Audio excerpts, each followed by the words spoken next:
శ్రీమాత్రే నమ. జయ గురు దత్తాత్రేయ నమ. ఈ వీడియోలో మనం ధనుస్సు రాశి వారికి ఏప్రిల్ 1 నుంచి 15వ తారీఖు మధ్యలో జరగబోయే పక్ష ఫలితాలు పరిశీలించినప్పుడు మరి ఈ పక్షంలో మరి శని భగవానుడు అర్ధాష్టమ శని ప్రారంభమైంది. మరి కుజుడు అష్టమంలోకి రావడం జరిగింది. ఇక ఈ అష్టమ కుజ ప్రభావం జాతకుడి మీద చాలా వరకు ఎవరైతే స్పెక్యులేషన్ కానీ అలాగే షేర్ మార్కెట్టు వగైరా వగైరా అంటే స్థిరాస్తి సంబంధించిన వ్యాపారాలు, రియల్ ఎస్టేట్ సంబంధించిన వాళ్ళు చాలా జాగ్రత్తగా వ్యవహరించవలసి ఉంటుంది. ఎందుకంటే మీరు ఒకటి అనుకుంటే వేరే విధంగా జరిగే అవకాశం ఉంది కాబట్టి, అలాగే కొన్ని అనుకోని వార్తలు మిమ్మల్ని ఇబ్బంది పెట్టాయి, కొన్ని సెల్ఫ్ మిస్టేక్స్ వల్ల, సొంత పొరపాట్ల వల్ల, సొంత నిర్ణయాల వల్ల కొన్ని నష్టాలు కూడా జరిగే అవకాశం ఉంది కాబట్టి సాధ్యమైనంత వరకు రిస్క్ జోన్కి వెళ్లకుండా సేఫ్ సైడ్లో ఉండడమే చెప్పుకోదగ్గ సూచన. ఇక చతుర్థ స్థానంలో శని భగవానుడు అర్ధాష్టమ శని ప్రారంభమైంది. అంటే అర్ధాష్టమ శని అన్నది ఏంటంటే మనసుకి కష్టం కలిగించే వార్తలు వింటూ ఉంటారు. మీ ఇష్టం లేకుండానే, మీ ప్రమేయం లేకుండా కొన్ని నిర్ణయాలు జరిగిపోతూ ఉంటాయి. కుటుంబంలో మీ యొక్క పెద్దరికానికి సరైనటువంటి విలువ అయితే ఉండదు.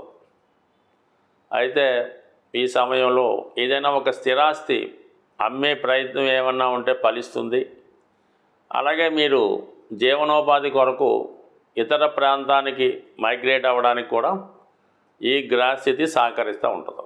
ముఖ్యంగా విద్యార్థులు ఎవరైనా ఉంటే వాళ్ళు హాస్టల్లో ఉండి చదువుకోవడం కానీ, విదేశంలోనో ఇతర రాష్ట్రంలోనో ఇతర ఇంట్లోనో ఇతరుల యొక్క ఆశ్రయంలో ఉండడానికి ఈ గ్రహస్థితి మీకు సహకరిస్తుంది. మొత్తం ప్లేస్ ఆఫ్ చేంజ్ ఇస్తుంది.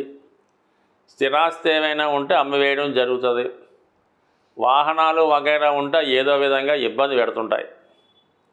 అయితే అక్కడ ఒక్క శని భగవానుడే కాకుండా మిగతా గ్రహాలు కొంతవరకు శని యొక్క తీవ్రతను తగ్గించే ప్రయత్నం చేస్తాయి. దాంట్లో ముఖ్యంగా రాహు శని కలిసి చతుర్థ స్థానంలో ఉండడం వల్ల మీలో ఒక కొత్త ఆలోచనలు వస్తూ ఉంటాయి. దీని ప్రభావాలు ఏంటంటే మనకి ఇది చాలా వరకు మీడియా, సినిమా రంగంలో ఉన్న వాళ్ళకి, సాఫ్ట్వేర్ రంగంలో ఉన్న వాళ్ళకి సహకరిస్తూ ఉంటుంది. మరి కొంతమంది ఏంటంటే ఏదైనా ఒక కొత్త విషయాన్ని లేదంటే కొత్త ప్రయోగాన్ని చేయడానికి ఈ గ్రహస్థితి సహకరిస్తూ ఉంటుంది. అంటే ఏదైనా కొత్త ఇండస్ట్రీ స్థాపించడం కానీ, ఏదైనా కొంతమంది కొత్త వ్యాపార సంస్థలు, అంటే చాలా వరకు కొంతమందికి కొన్ని విషయాల్లో ఇబ్బంది ఉంటుంటుంది. ఇప్పుడు ఎలా ఉంటుందంటే ఈ 4వ స్థానంలో ఈ శని రాహులు కలయిక ఉండడం వల్ల ఏదో ఒక కొత్త వ్యాపారం ప్రారంభిద్దామని ఆలోచన వస్తూ ఉంటుంది. ఏదన్నా ఒక మంచి కుటుంబంలో పుట్టినవాడు ఒక మిలిటరీ హోటల్లో, నాన్ వెజ్ హోటల్లో పెడదామని కానీ, లేదంటే ఏదన్నా చికెన్ సెంటర్ పెడదామని కానీ ఇలాంటి ఆలోచనలు వస్తుంటాయన్నమాట. ఈ చతుర్థంలో ఈ గ్రహాల కలయిక వల్ల దాన్ని కొద్దిగా జాగ్రత్తగా ఆలోచించి, అంటే పెట్టడం తప్పు కాదు కానీ కొంతవరకు కొన్ని విషయాలు కొంతమందికి సూట్ అవ్వమాట, అది ఆలోచించి నిర్ణయం తీసుకోవాల్సి ఉంటుంది. ఇక శుక్రుడు ఉచ్చస్థితిలో ఉండడం వల్ల ఒక మాలవ్య మహాపురుష యోగం అనే పంచమహాపురుష యోగం ఏర్పడింది. అక్కడ భాగ్యాధిపతి రవితో కలియడం వల్ల ఏంటంటే ఒక విజయ యోగం లాంటిది ఏర్పడింది. అంటే ప్రభుత్వానికి సంబంధించిన ఎటువంటి కార్యాలైనా మనకి సక్సెస్ అవుతాయి, ప్రభుత్వ పదవి అనుకూలిస్తుంది. అలాగే విద్యార్థులకి ఏదైనా స్కాలర్షిప్ లాంటిది రావడం జరుగుతూ ఉంటుంది. ముఖ్యం మీద ప్రభుత్వ సహకారంతో ఏదైనా ప్రయత్నాలు నెరవేరుతాయి. ఏదైనా గొప్ప ఇంజనీరింగ్ కాలేజీలోనో మెడికల్ కాలేజీలోనో సీటు కొరకు ప్రయత్నం చేస్తుంటే అది నెరవేరే అవకాశం ఉంది. ఇక మీకు భాగ్య రాజ్యాధిపతులైనటువంటి రవి బుధులు కలిసి చతుర్థ స్థానంలో ఏర్పడటం వల్ల ఇది విద్యార్థులకి చాలా మంచి ప్రోత్సాహాన్ని ఇవ్వడం జరుగుతూ ఉంటుంది. వాళ్ళు జ్ఞాపక శక్తి పెరుగుతుంది, నైపుణ్యంగా వ్యవహరిస్తారు, మంచి కాలేజీలో ప్రవేశం దొరుకుతుంది, చాలా డిసిప్లిన్గా ఉంటారు. ఒకవేళ మీకు సీట్ అంటూ దొరికితే అది కంపల్సరిగా మీరున్న ప్రాంతంలో కాకుండా కొంత దూరంగానో విదేశంలోనో జరుగుతుంది. హాస్టల్లో ఉండి చదువుకునే విధంగా ఉంటుంది. అది కూడా చాలా రిచ్గా, డిసిప్లిన్గా, చాలా ఆధ్యాత్మికంగా ఉండే అవకాశం ఉంటుంది. కాబట్టి మొత్తం మీద ఈ గ్రహస్థితి విద్యార్థులకి చాలా అనుకూలంగా ఉంది. ఏదన్నా మరి ప్రభుత్వ సర్వీస్ చేసుకున్న వాళ్ళకి మాత్రం కంపల్సరీగా ట్రాన్స్ఫర్ కానీ ప్లేస్ మారడం కానీ జరుగుతూ ఉంటుంది. అంటే మొత్తం మీద ఏంటంటే కొన్ని చేంజెస్ మీ జీవితంలో రావడం జరుగుతూ ఉంటుంది. ఈ చతుర్థ భావం అన్నది ఏంటంటే మొత్తం అన్ని కేంద్రాల మీద తన ప్రభావాన్ని చూపుతూ ఉంటుంది. దశమానికి సప్తమం అవడం వల్ల వృత్తి సంబంధించిన విషయాల్లోనూ, అలాగే వివాహ సంబంధించిన విషయాల్లోనూ, అలాగే వ్యక్తిగత విషయాల్లోనూ, వ్యక్తిగత క్యారెక్టర్ విషయంలోనూ, అలవాట్ల విషయంలో కూడా చాలా వరకు మనకి ఈ స్థితి కలుపబడుతూ ఉంటుంది.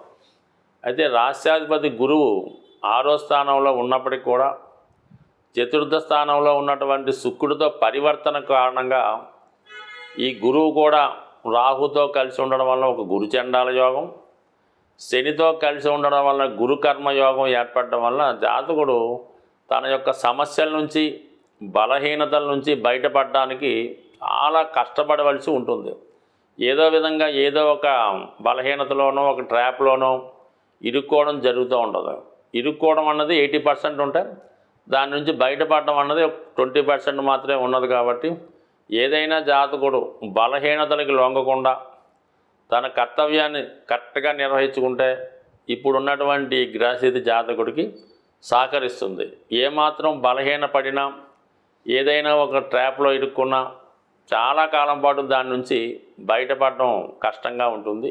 ఏదైనా మనకి అటు జన్మజాతకంలో కానీ గోచార రీత్యా కానీ గ్రహాలు ప్రతికూల స్థితిలోకి వచ్చి ఇబ్బంది పెడుతున్నప్పుడు సులభమైనటువంటి పరిష్కారాల ద్వారా మనం దాన్ని ఆ సమస్యల నుంచి బయటపడవచ్చు.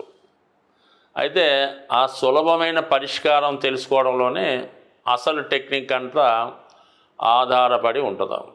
మరి ఇప్పుడు ఏర్పడినటువంటి 5 గ్రహాలు మీనరాశిలో ఉంటే,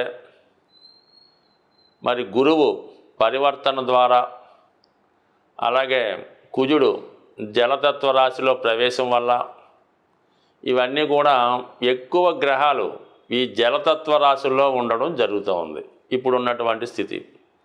అంటే ఏదైనా ఒక రాశిలో శత్రుగ్రహాలు కలిసినప్పుడు ఆ రాశి కారకత్వాల్ని, ఆ గ్రహ కారకత్వాల్ని నాశనం చేస్తుంటాయి. మిత్రులు కలిస్తే నో ప్రాబ్లం, శత్రువులు కలిస్తేనే ప్రాబ్లం వస్తుంది. ఇక్కడ శత్రుగ్రహాలు ఒకే రాశిలో కలయడం వల్ల, మరి జలతత్వ రాశిలో కలడం వల్ల మనం ఏవైతే శత్రుగ్రహాలు ఇబ్బంది పెట్టే గ్రహాలు ఉంటాయో వాటికి అభిషేకం చేయడం ద్వారా ఆ గ్రహాలు మనకి శాంతినిచ్చి మంచి మార్గాన్ని ఇస్తాయి.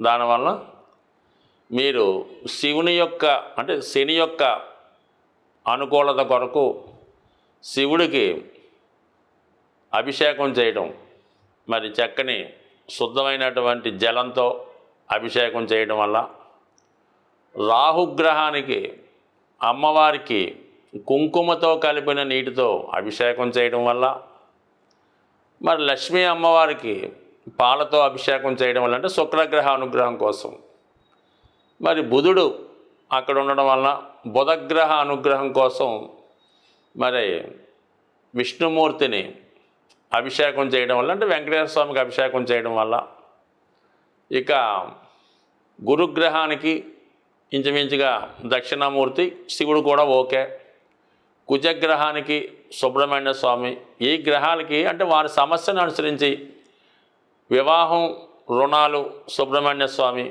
ఉద్యోగం, ఆర్థిక బాధలు ఇవన్నీ శని భగవానుడి కంటే శనిగ్రహం వల్ల కాబట్టి శివుడికి, మరి వ్యసనాలు, అపకీర్తి, దుష్ట ఆలోచనలు, బ్యాడ్ క్యారెక్టరు ఇవి పోవాలంటే రాహుగ్రహం అమ్మవారికి కుంకుమ కలిపిన నీటితో అభిషేకం చేయడం. సో ఈ విధంగా అభిషేకం చేస్తూ మంచిది. అయితే ఏదన్నా ఇప్పుడు రేపు వస్తున్నటువంటి, అంటే ఆల్రెడీ మనకు ముందుగా ఉన్నాం కాబట్టి, మరి ఉగాది నాడు అంటే ఉగాది ముందు రోజు వచ్చే అమావాస్య రోజు ఏదైనా ఒక నదీ ప్రవాహంలో ఒక పీచుతో ఉన్న కొబ్బరికాయ సాయంకాలం సమయంలో వేయడం వల్ల కలుగుతుంది. సో ఇవన్నీ మనకు కాదు అనుకున్నప్పుడు మీరు ఏదైనా ఒక పుణ్య నదిలో స్నానం చేయడం వల్ల సమస్త గ్రహాల యొక్క ఇబ్బంది నుంచి తొలుగుతారు. అది ఎక్కువగా మనకి మన ప్రాంతాల్లో ఉన్నటువంటి, అంటే విజయవాడ అవచ్చు, రాజమండ్రి అవచ్చు, కర్నూలు అవచ్చు, ఎక్కడ మనకి కృష్ణా గోదావరి నదులు ప్రవహిస్తున్నాయో వాటి వల్ల. అలాగే ఆ అవకాశం కూడా లేనివారు చక్కగా ఏదైనా శివాలయంలో దర్శనం చేసుకొని ఆ శివుణ్ణి ధ్యానించుకోవడం వల్ల సమస్త దోషాలు తొలగే అవకాశం ఉంది. స్వస్తి.